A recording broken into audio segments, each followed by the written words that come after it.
ओम नमो भगवते वासुदेवाय। आप सभी का हमारे YouTube चैनल पर हार्दिक स्वागत है। आज बृहस्पतिवार के दिन आइए सुने बृहस्पतिवार व्रत की पौराणिक कथा, विष्णु चालीसा पाठ और आरती। बृहस्पतिवार के दिन भगवान बृहस्पति की पूजा के अनेक महत्व बताए गए हैं। इस दिन जो व्यक्ति भगवान बृहस्पति की व्रत कथा पढ़ता या सुनता है उसे सभी प्रकार के सुख प्राप्त होते हैं। इस कथा को सुनने या पढ़ने मात्र से धन और यश बढ़ता है, विद्या और पुत्र की प्राप्ति होती है, सभी रुके हुए कार्य सफल होते हैं। तो प्रेम से बोले बृहस्पति भगवान की जय हो। प्राचीन समय की बात है। भारत में एक राजा राज करता था। वह बड़ा प्रतापी तथा दानी था। वह नित्य प्रति मंदिर में भगवत दर्शन करने जाता था। वह ब्राह्मण और गुरु की सेवा किया करता था। उसके द्वार कोई भी याचक निराश होकर नहीं लौटता था। वह प्रत्येक गुरुवार को व्रत रखता एवं पूजन करता था, गरीबों की सहायता करता था। परंतु ये सब बातें उसकी रानी को अच्छी नहीं लगती थी। वह न व्रत करती और न किसी को एक भी पैसा दान में देती थी। वह राजा से भी ऐसा करने को मना किया करती थी। एक समय की बात है, राजा शिकार खेलने वन को चले गए। घर पर रानी और दासी थी। उस समय गुरु बृहस्पति साधु का रूप धारण कर राजा के दरवाजे पर भिक्षा मांगने आए। साधु ने रानी से भिक्षा मांगी तो वह कहने लगी, हे साधु महाराज, मैं इस दान और पुण्य से तंग आ गई हूँ। इस कार्य के लिए तो मेरे पतिदेव ही बहुत हैं। अब आप ऐसी कृपा करें कि सारा धन नष्ट हो जाए तथा मैं आराम से रह सकूं। साधु रूपी बृहस्पति देव ने कहा, हे देवी, तुम बड़ी विचित्र हो। संतान और धन से कोई दुखी नहीं होता, इसको सभी चाहते हैं। पापी भी पुत्र और धन की इच्छा करता है। अगर तुम्हारे पास धन अधिक है तो भूखे मनुष्यों को भोजन कराओ, प्याऊ लगवाओ, ब्राह्मणों को दान दो, धर्मशालाएं बनवाओ, कुआं, तालाब, बावड़ी, बाग बगीचे आदि का निर्माण कराओ तथा निर्धनों की कुंवारी कन्याओं का विवाह कराओ, साथ ही यज्ञ आदि करो। इस प्रकार के कर्मों से आपके कुल का और आपका नाम परलोक में भी सार्थक होगा एवं तुम्हें भी स्वर्ग की प्राप्ति होगी। परंतु रानी साधु की इन बातों से खुश नहीं हुई। उसने कहा, हे साधु महाराज, मुझे ऐसे धन की आवश्यकता नहीं जिसको मैं अन्य लोगों को दान देती फिरूं तथा जिसको रखने और संभालने में ही मेरा सारा समय नष्ट हो जाए। साधु ने कहा, हे देवी, यदि तुम्हारी ऐसी ही इच्छा है तो जैसा मैं तुम्हें बताता हूँ तुम वैसा ही करना। बृहस्पतिवार के दिन घर आंगन को गोबर से लीपना, अपने केसों को पीली मिट्टी से धोना, केसों को धोते समय स्नान करना, राजा से कहना वह हजामत करवाए, भोजन में मांस मदिरा खाना, कपड़े धोबी के हाथ धुलने देना। इस प्रकार 7 बृहस्पतिवार करने से तुम्हारा सारा धन नष्ट हो जाएगा। ये कहकर साधु महाराज रूपी बृहस्पति देव अंतर ध्यान हो गए। रानी ने साधु के कहने के अनुसार 7 बृहस्पतिवार तक वैसा ही करने का विचार किया।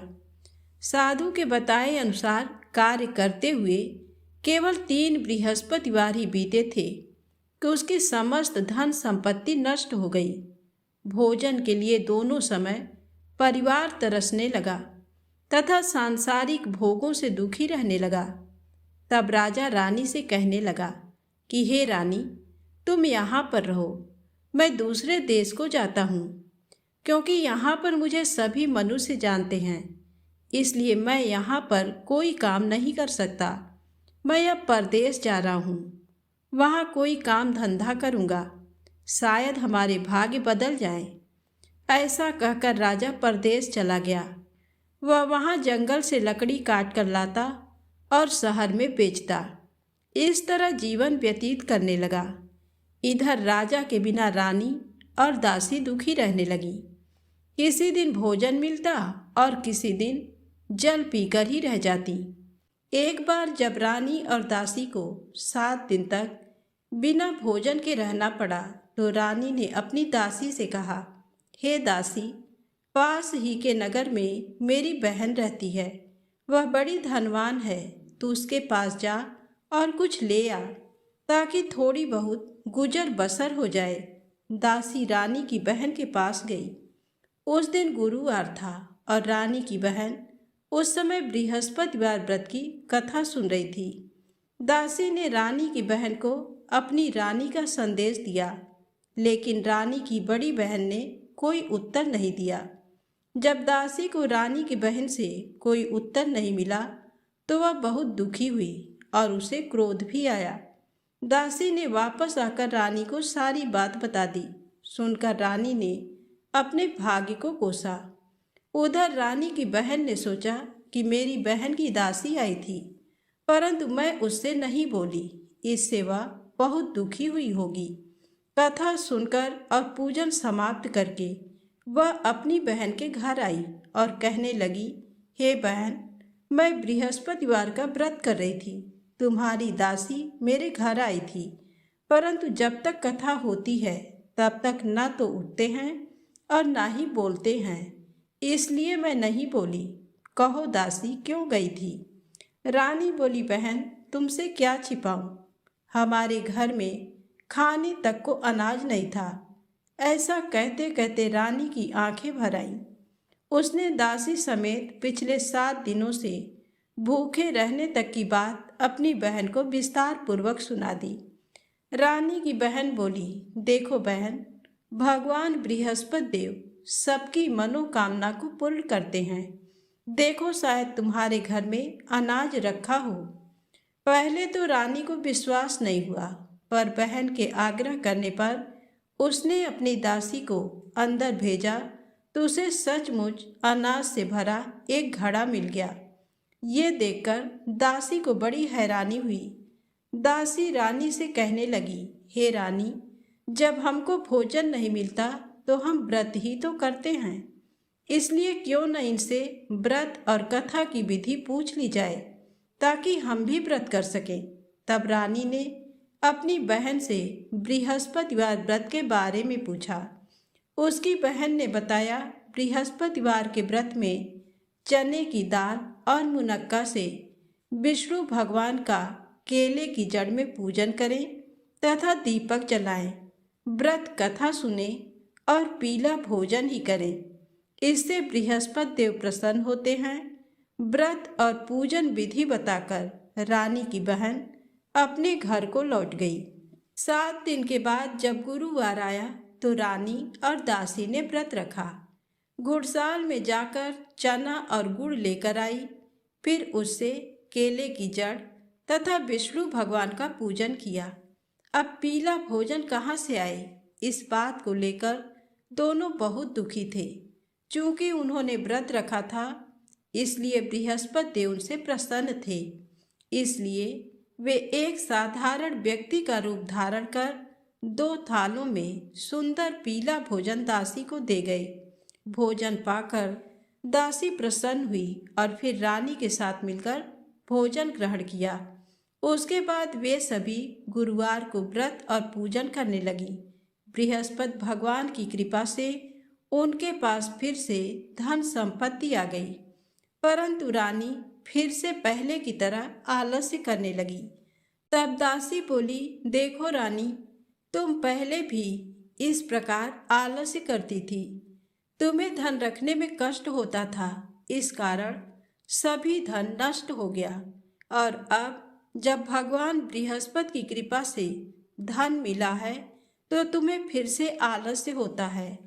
रानी को समझाते हुए दासी कहती है कि बड़ी मुसीबतों के बाद हमने ये धन पाया है, इसलिए हमें दान पुण्य करना चाहिए, भूखे मनुष्यों को भोजन कराना चाहिए और धन को शुभ कार्यों में खर्च करना चाहिए, जिससे तुम्हारे कुल का यश बढ़ेगा, स्वर्ग की प्राप्ति होगी और पितृ प्रसन्न होंगे। दासी की बात मानकर रानी अपना धन शुभ कार्यों में खर्च करने लगी। जिससे पूरे नगर में उसका यश फैलने लगा। एक दिन रानी और दासी दोनों आपस में विचार करने लगी कि न जाने राजा किस दशा में होंगे।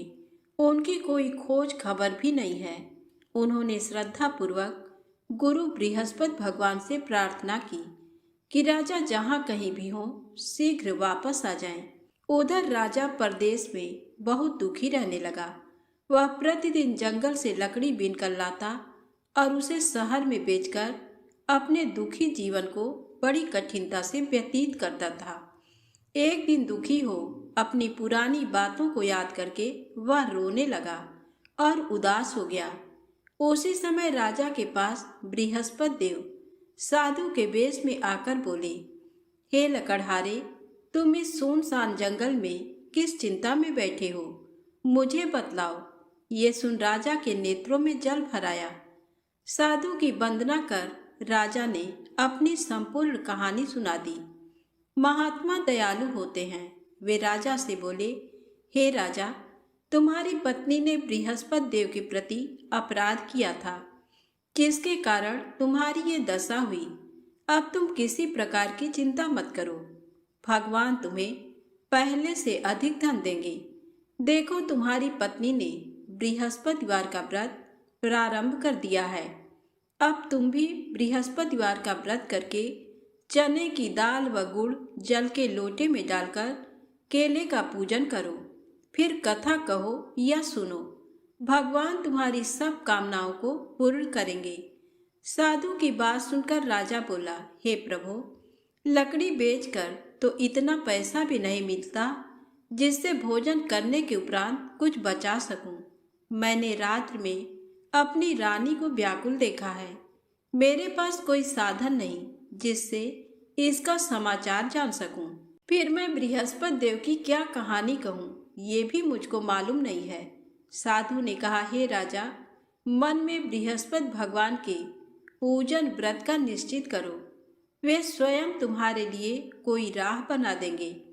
बृहस्पतिवार के दिन तुम रोजाना की तरह लकड़ियां लेकर शहर में जाना। तुम्हें रोज से दुगना धन प्राप्त होगा, जिससे तुम भली भांति भोजन कर लोगे तथा बृहस्पति देव की पूजा का सामान भी आ जाएगा। जो तुमने बृहस्पतिवार की कहानी के बारे में पूछा है वह इस प्रकार है। प्राचीन काल में एक बहुत ही निर्धन ब्राह्मण था। उसके कोई संतान नहीं थी। वह नित्य पूजा पाठ करता। उसकी स्त्री न स्नान करती और न किसी देवता का पूजन करती। इस कारण ब्राह्मण देवता बहुत दुखी रहते थे। भगवान की कृपा से ब्राह्मण के यहाँ एक कन्या उत्पन्न हुई। कन्या बड़ी होने लगी। प्रातः स्नान करके वह भगवान विष्णु का जप करती। बृहस्पतिवार का व्रत भी करने लगी। पूजा पाठ समाप्त कर पाठशाला जाती तो अपनी मुट्ठी में जौ भरकर ले जाती और पाठशाला जाने के मार्ग में डालती जाती। लौटते समय वही जौ स्वर्ण के हो जाते तो उनको बीनकर घर ले आती। एक दिन वह बालिका सूप में उन सोने के जौ को फटककर साफ कर रही थी कि तभी उसकी माँ ने देख लिया और कहा, हे बेटी, सोने के जौ को फटकने के लिए सोने का सूप भी तो होना चाहिए। दूसरे दिन गुरुवार था।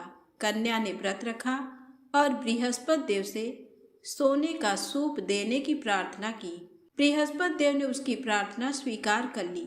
रोजाना की तरह वह कन्या जौ फैलाती हुई पाठशाला चली गई।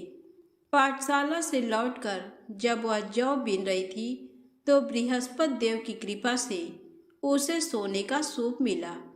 उसे वह घर ले आई और उससे जौ साफ करने लगी, परंतु उसकी माँ का वही ढंग रहा। एक दिन की बात है। कन्या सोने के सूप में जब जौ साफ कर रही थी उस समय उस नगर का राजकुमार वहां से निकला। कन्या के रूप को देखकर वह उस पर मोहित हो गया। राजमहल आकर वह भोजन तथा जल त्याग कर उदास होकर लेट गया। राजा को जब राजकुमार द्वारा अन्न जल त्यागने का समाचार ज्ञात हुआ तो अपने मंत्रियों के साथ वह अपने पुत्र के पास गया और कारण पूछा। राजकुमार ने राजा को उस लड़की के घर का पता भी बता दिया। मंत्री उस लड़की के घर गया। मंत्री ने ब्राह्मण के समक्ष राजा की ओर से निवेदन किया। कुछ ही दिन बाद ब्राह्मण की कन्या का विवाह राजकुमार के साथ संपन्न हो गया। कन्या के घर से जाते ही ब्राह्मण के घर में पहले की भांति गरीबी का निवास हो गया। एक दिन दुखी होकर ब्राह्मण अपनी पुत्री से मिलने गए। बेटी ने पिता की अवस्था को देखा और अपनी माँ का समाचार पूछा। ब्राह्मण ने सभी हाल कह सुनाया। कन्या ने बहुत सा धन देकर अपने पिता को विदा कर दिया, लेकिन कुछ दिन बाद फिर वही हाल हो गया। ब्राह्मण फिर अपनी कन्या के यहाँ गया और सभी हाल कहा तो पुत्री बोली, हे पिताजी, आप माता जी को यहाँ लिवा लाओ। मैं उन्हें वह विधि बता दूंगी जिससे गरीबी दूर हो जाए।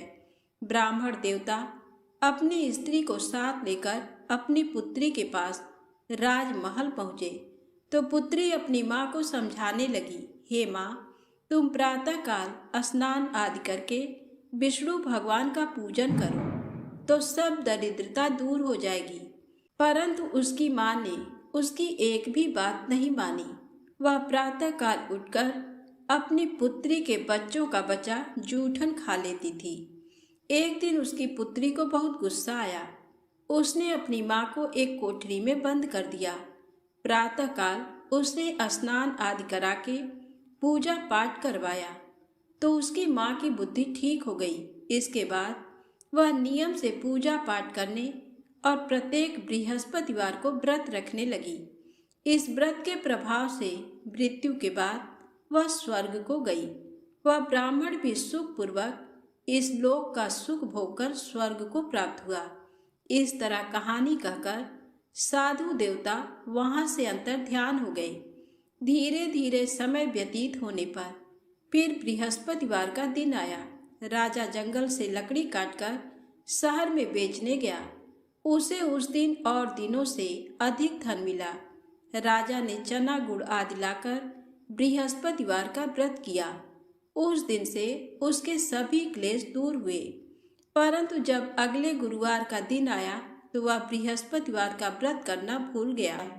इस कारण बृहस्पति भगवान नाराज हो गए। उस दिन उस नगर के राजा ने विशाल यज्ञ का आयोजन किया तथा शहर में ये घोषणा करा दी कि कोई भी मनुष्य अपने घर में भोजन न बनावे, न आग जलावे। समस्त जनता मेरे यहाँ भोजन करने आवे। इस आज्ञा को जो न मानेगा उसे फांसी की सजा दी जाएगी। इस तरह की घोषणा संपूर्ण नगर में करवा दी गई। राजा की आज्ञा अनुसार शहर के सभी लोग भोजन करने गए, लेकिन लकड़हारा कुछ देर से पहुंचा। इसलिए राजा उसको अपने साथ घर लिवा गए और ले जाकर भोजन करा रहे थे तो रानी की दृष्टि उस खूंटी पर पड़ी जिस पर उसका हार लटका हुआ था। वह वहां पर दिखाई नहीं दिया। रानी ने निश्चय किया कि मेरा हार इस मनुष्य ने चुरा लिया है। उसी समय सिपाहियों को बुलाकर उसको कारागार में डलवा दिया।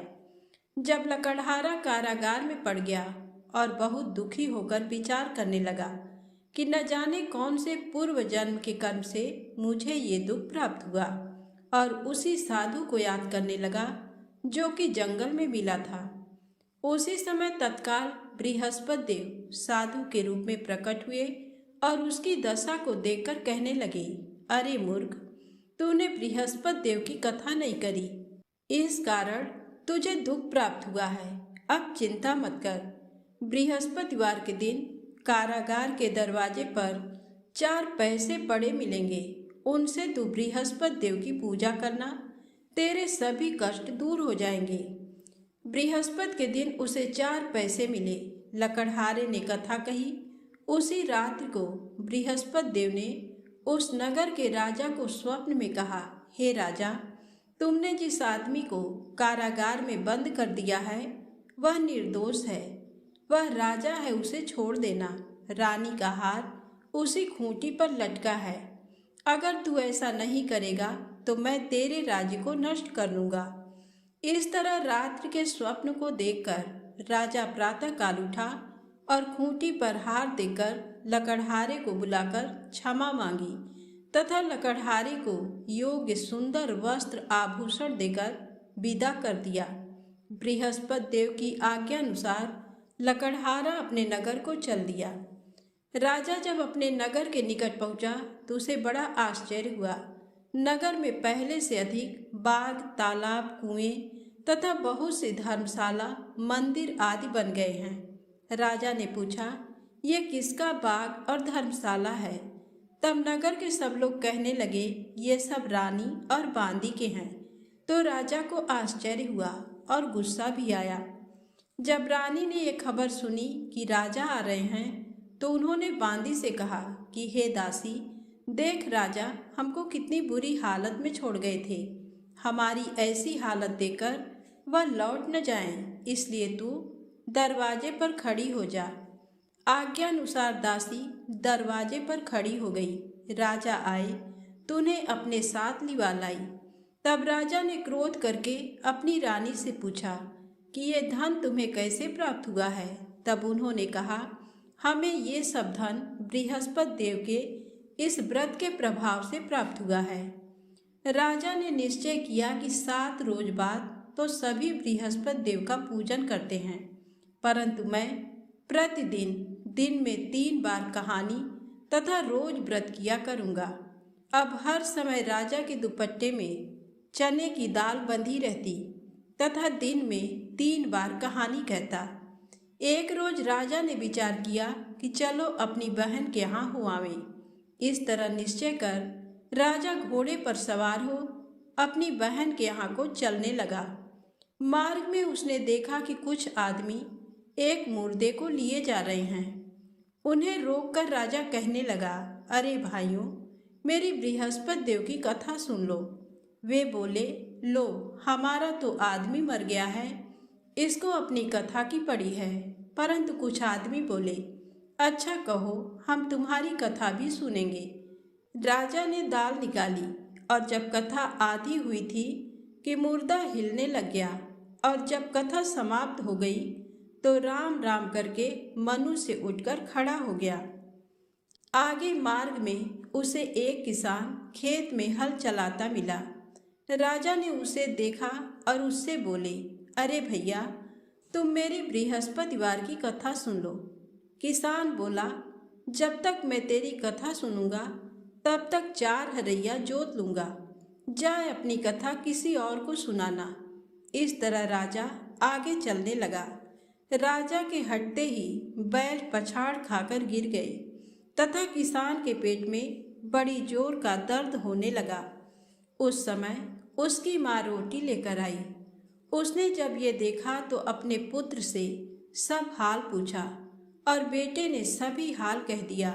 तो बुढ़िया दौड़ी दौड़ी उस घुड़सवार के पास गई और उससे बोली कि मैं तेरी कथा सुनूंगी, तू अपनी कथा मेरे खेत पर चलकर ही कहना। राजा ने बुढ़िया के खेत पर जाकर कथा कही, जिसके सुनते ही वह बैल उठ खड़े हुए तथा किसान के पेट का दर्द भी बंद हो गया। राजा अपनी बहन के घर पहुंचा। बहन ने भाई की खूब मेहमानी की। दूसरे रोज प्रातःकाल राजा जगा तो वह देखने लगा कि सब लोग भोजन कर रहे हैं। राजा ने अपनी बहन से कहा, ऐसा कोई मनुष्य है जिसने भोजन नहीं किया हो, मेरी बृहस्पतिवार की कथा सुन ले। बहन बोली, हे भैया, ये देश ऐसा ही है कि पहले यहाँ लोग भोजन करते हैं, बाद में अन्य काम करते हैं। अगर कोई पड़ोस में हो तो देख आऊं। वह ऐसा कहकर देखने चली गई, परंतु उसे कोई ऐसा व्यक्ति नहीं मिला जिसने भोजन न किया हो। अतः वह एक कुम्हार के घर गई जिसका लड़का बीमार था। उसे मालूम हुआ कि उनके यहाँ 3 रोज से किसी ने भोजन नहीं किया है। रानी ने अपने भाई की कथा सुनने के लिए कुम्हार से कहा। वह तैयार हो गया। राजा ने जाकर बृहस्पतिवार की कथा कही, जिसको सुनकर उसका लड़का ठीक हो गया। अब तो राजा की प्रशंसा होने लगी। एक रोज राजा ने अपनी बहन से कहा कि हे बहन, हम अपने घर को जाएंगे, तुम भी तैयार हो जाओ। राजा की बहन ने अपनी सास से कहा। सास ने कहा, हाँ चली जा, परंतु अपने लड़कों को मत ले जाना, क्योंकि तेरे भाई के कोई औलाद नहीं है। बहन ने अपने भैया से कहा, हे भैया, मैं तो चलूंगी, पर कोई बालक नहीं जाएगा। राजा बोला, जब कोई बालक नहीं चलेगा तब तुम ही क्या करोगी। बड़े दुखी मन से राजा अपने नगर को लौट आया। राजा ने अपनी रानी से कहा, हम निर्वंशी हैं, हमारा मुंह देखने का धर्म नहीं है और कुछ भोजन आदि नहीं किया। रानी बोली, हे प्रभु, बृहस्पति देव ने हमें सब कुछ दिया है, वह हमें औलाद अवश्य देंगे। उसी रात को बृहस्पति देव ने राजा से स्वप्न में कहा, हे राजा उठ, सभी सोच त्याग दे, तेरी रानी गर्भ से है। राजा को ये बात सुनकर बड़ी खुशी हुई। 9वें महीने में उसके गर्भ से एक सुंदर पुत्र पैदा हुआ। तब राजा बोला, हे रानी, स्त्री बिना भोजन के रह सकती है, पर बिना कहे नहीं रह सकती। जब मेरी बहन आवे तुम मुझसे कुछ कहना मत। रानी ने सुनकर हाँ कर दिया। जब राजा की बहन ने ये शुभ समाचार सुना तो वह बहुत खुश हुई तथा बधाई लेकर अपने भाई के यहाँ आई। तभी रानी ने कहा, घोड़ा चढ़कर तो नहीं आई, गधा चढ़ी आई। राजा की बहन बोली, भाभी, मैं इस प्रकार न कहती तो तुम्हें औलाद कैसे मिलती। बृहस्पति देव ऐसे ही हैं, जैसी जिसके मन में कामनाएं हैं सभी को पूर्ण करते हैं। जो सद्भावना पूर्वक बृहस्पतिवार का व्रत करता है एवं कथा पढ़ता है अथवा सुनता है, दूसरों को सुनाता है, बृहस्पति देव उसकी सभी मनोकामना पूर्ण करते हैं। प्रेम से बोलें, बृहस्पति भगवान की जय हो। अब आइए सुने विष्णु चालीसा पाठ। विष्णु सुनिए विनय, सेवक की चितलाय, कीरत कुछ वर्णन करूं, दीजय ज्ञान बताए। नमो विष्णु भगवान खरारी, कष्ट न सावन अखिल बिहारी। प्रबल जगत में शक्ति तुम्हारी, त्रिभुवन फैल रही उजियारी। सुंदर रूप मनोहर सूरत, सरल स्वभाव मोहनी मूरत।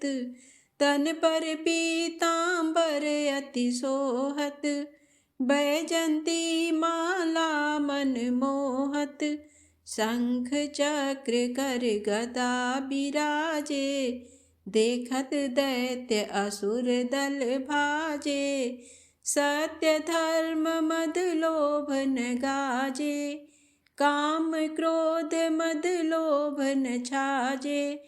संत भक्त सज्जन मन रंजन, धनुजय असुर दुष्टन दल गंजन।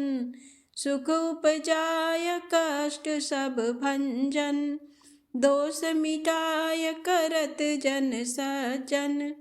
पाप काट भव सिंधु उतारण, कष्ट नाश कर भक्त उबारण।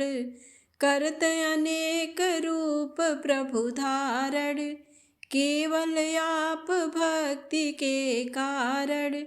धरणी धेनु बन तुम ही पुकारा, तब तुम रूप राम का धारा।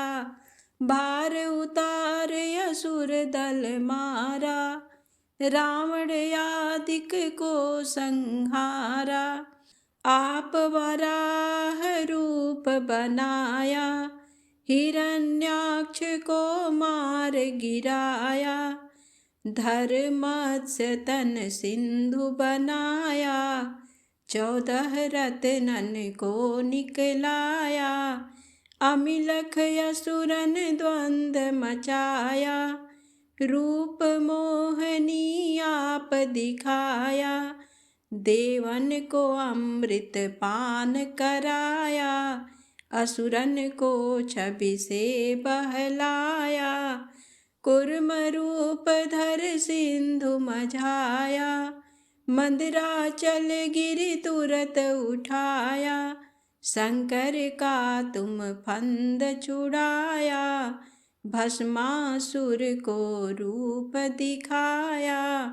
वेदन को जब असुर डुबाया, कर प्रबंध उन्हें ढूढ़वाया। मोहित बन कर खलहि नचाया, उस ही कर से भस्म कराया। असुर जलंधर अति बलदाई, शंकर से उनकी न लड़ाई। हार पार शिव सकल बनाई, कीन सती से छल खल जाई। सुमिरन कीन तुम्हें शिवरानी, बतलाई सब विपत कहानी। तब तुम बने मुनीश्वर ज्ञानी, वृंदा की सब सुरति भुलानी। देखत तीन धनुज शैतानी, वृंदा आय तुम्हें लपटानी। हो इस परस धर्म क्षति मानी, हना असुर उर शिव शैतानी। तुमने ध्रुव प्रहलाद उबारे, हिरणाकुश आदिक खल मारे। गणिका और अजामिल तारे, बहुत भक्त भव सिंधु उतारे। हरहु सकल संताप हमारे, कृपा करहु हरि सिर जनहारे। देखहु मैं निज दरस तुम्हारे, दीन बंधु भक्तन हितकारे। चाहत आपका सेवक दर्शन, करहु दया अपनी मधुसूदन। जानू नहीं योग्य जप पूजन, होय यज्ञ ये स्तुति अनुमोदन। शील दया संतोष सुलक्षण, विदित नहीं व्रत बोध विलक्षण।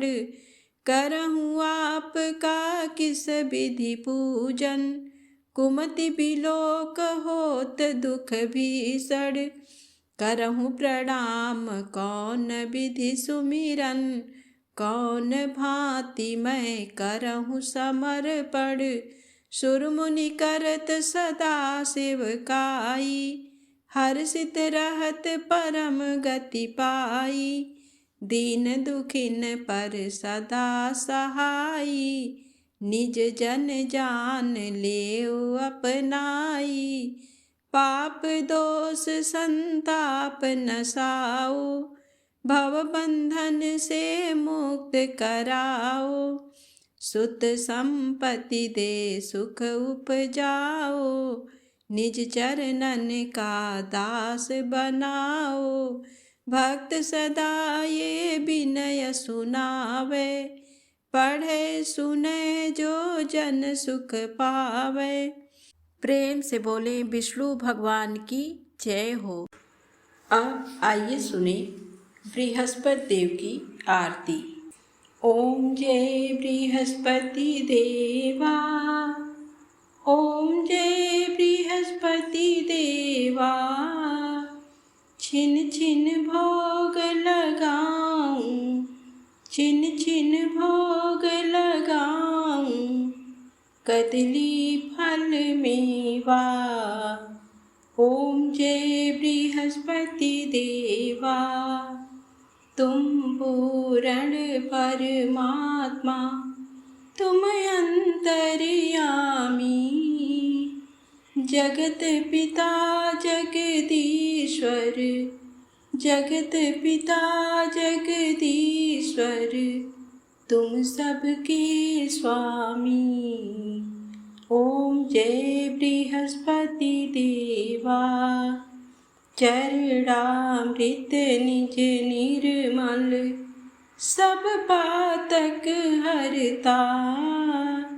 सकल मनोरथ दायक, सकल मनोरथ दायक कृपा करो भरता।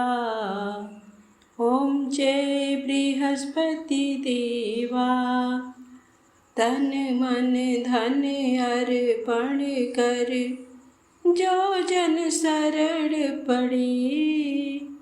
प्रभु प्रकट तब हो कर, प्रभु प्रकट तब हो कर, आकर द्वार खड़े।